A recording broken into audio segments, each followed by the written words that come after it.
i-assemble na natin yung ating JR holster.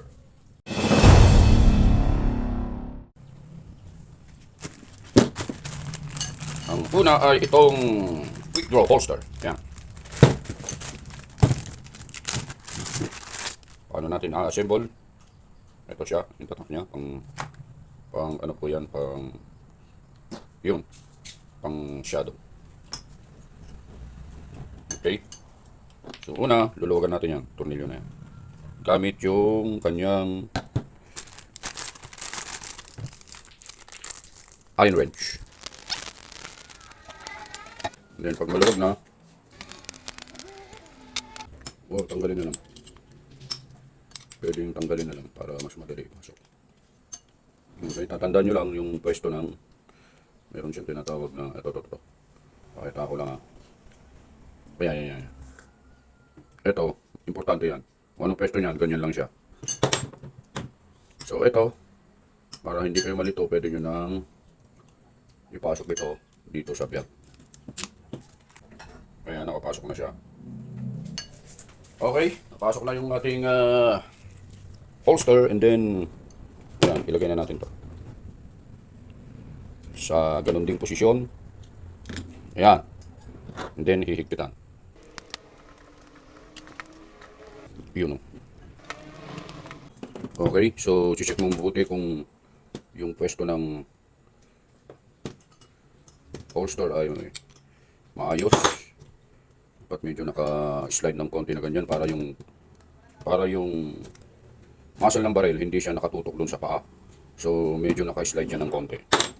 Okay? Higpitan natin mabuti yan.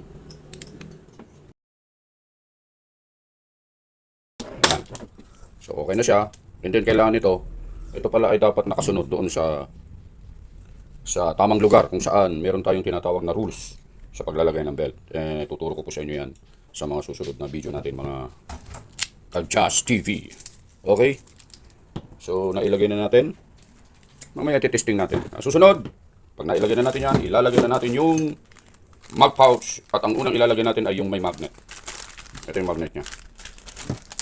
Saan natin? And then meron siyang mga kasama accessories. Yun o. Okay. Ayan. So dito natin ipapasok naman yan sa kabila. So tanggalin muna natin tong lock na to. And then ilalagay muna natin to. Ganun lang kasimple ito. Papasok dyan. Meron siyang sariling, ito naman, meron siyang sariling Allen wrench tools na magagamit para luwagan. Ito pwede nyo tanggalin to para hindi mahirapan. Pwede nyo tanggalin yan. Ipipress nyo lang to. Ayan, ipipress lang yan. And then yan, ipipress lang yan. And then huhugutin pataas. Yun. Pre-press ko yun. Hinugot ko pataas na gano'n. Para sa ganun, pwede nyo nang i-separate ito. Ito na lang ang ilalagay nyo sa belt. Ito. Itong hawak kong to. So, ang gagawin natin ay luluwagan natin dito. Luluwagan. Yun. Luluwagan na ganyan. Para sa ganun ay pumasok yung ating belt. Ito po yun. So, ganyan. So, pataas. Ganyan. So, baliktad. Yun, pala siya. Ganun. Okay? Ayan ang pwesto niyan. Papasok natin ganyan hanggang sa makarating doon sa tamang kalalagyan. Higpit pa, luwagan natin ng konti. Mali yung napulot. Tanggal na. Okay lang. So, pasok natin ganyan hanggang sa makarating dyan. Okay? Susukat natin kung tama yung sukat ng magazine. Okay, palagay ko naman tama na. And then ilalagay na natin. Sensya na kayo at medyo limitado itong space natin na gumagawa ng video. Okay? Ilalagay natin to. And then hihigpitan natin. Yun. At ngayon ay okay na siya. Okay? So try natin. Paano ba yun? Yun. Ganyan yan. So higpitan pa natin. Para sigurado. Mga idol. Okay. Yung tamang higpit lang. And then, pwede na natin ilagay ito. Kung paano natin tinanggal, ganun din natin ipasusoli. So, gaganon lang, pipress mo lang, maglalak yan. Yun, narinig nyo yung tik. Gabi niya. Okay, nakalagay na yung ating first mag pouch. Okay, and then, susunod natin, yan ang unang ilalagay kasi nandun yung magnet. Okay, ang susunod ay yung pangalawa naman. So, bawat plastic, meron siya kasamang kit na kung saan pwede nyo siyang gamitin. Halimbawa, gagamitin nyo siya ng single stock magazine. Pwede nyo i-insert ito para mag-fit yung magazine nilalagay nyo. Pero ito, pang ano to, pang double stock talaga to. Okay, so tatanggalin na naman natin ulit to. Ipupus natin yung lock and then tatas natin. Katulad ng ginawa natin kanina. Yun, tanggal na.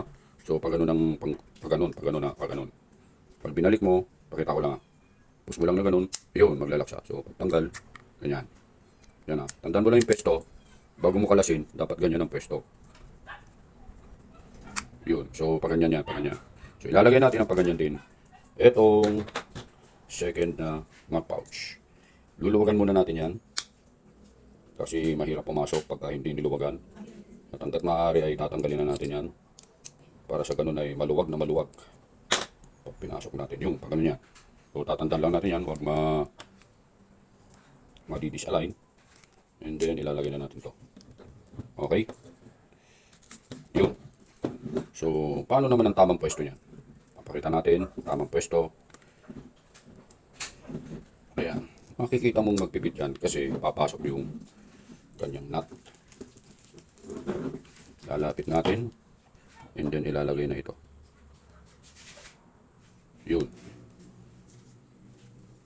Okay. And then saka natin higpitan.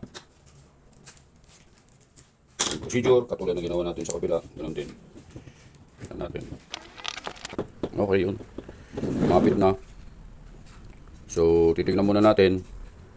Hindi muna natin isasagad yung tightening niya kasi itatry muna natin kung tama yung pwesto. So natin yun. And then ito, makikita yung tama siya. Kapag iginanon yung diretso, magdidikit yung likod niyan, dalawa niya. So, i-adjust natin to. Konti. Yan. Okay, yan. Dikit ano, pag diniretso mo, dikit yan. Pero pag nakaganon yan, may gap yan. Siyempre, pag diniretso mo, yan. Yan, yun ang tamang pwesto. So, ihigpitan na natin. Sensya na kayo mga lodi. At yun lang tayo nakagawa ng video ulit. Yan, hihigpitan natin. Kalimutan mag-subscribe sa Just TV para sa mga susunod na videos na i-upload natin mga kalodi. Yun, okay na. So yun yung pangalawa. And then lalagyan na natin yung pangatlo. Okay? Kasi tatlo lang po ito. Pagka bibili ka ng set, ay tatlo lang talaga. So meron din siyang kit. Okay? Ganon din ang procedure.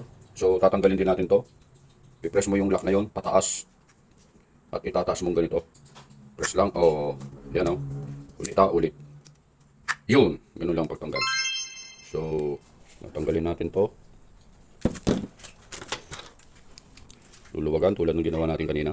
Yun, medyo mahigpit talaga. Okay. Lapag natin dyan yan. And then, lagay natin to. Ganun din sa ginawa natin kanina.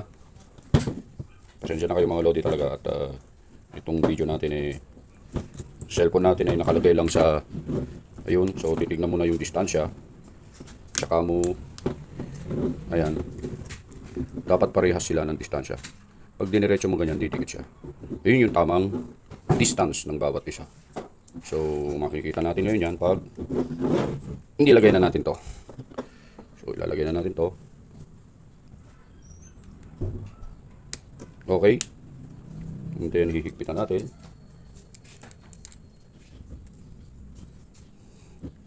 Okay, pasensya na kayo.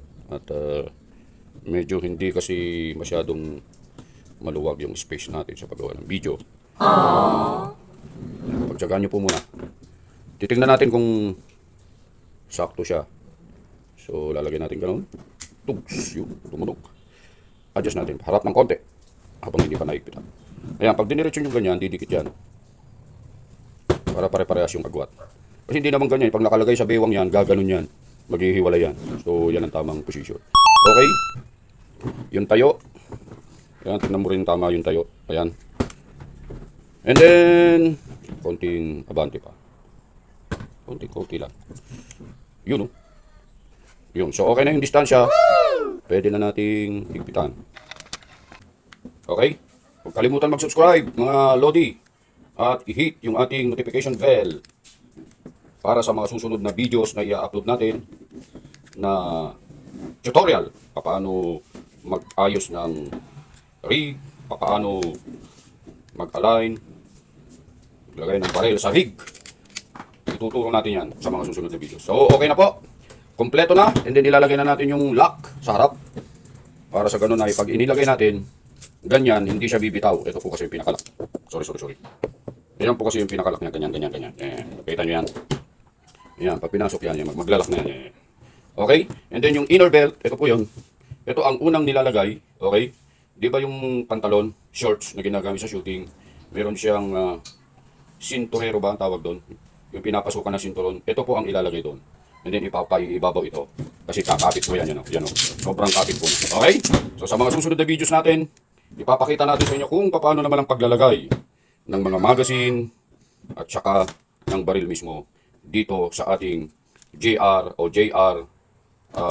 holster. Okay? Yun lang, and maraming salamat po sa panonood at God bless.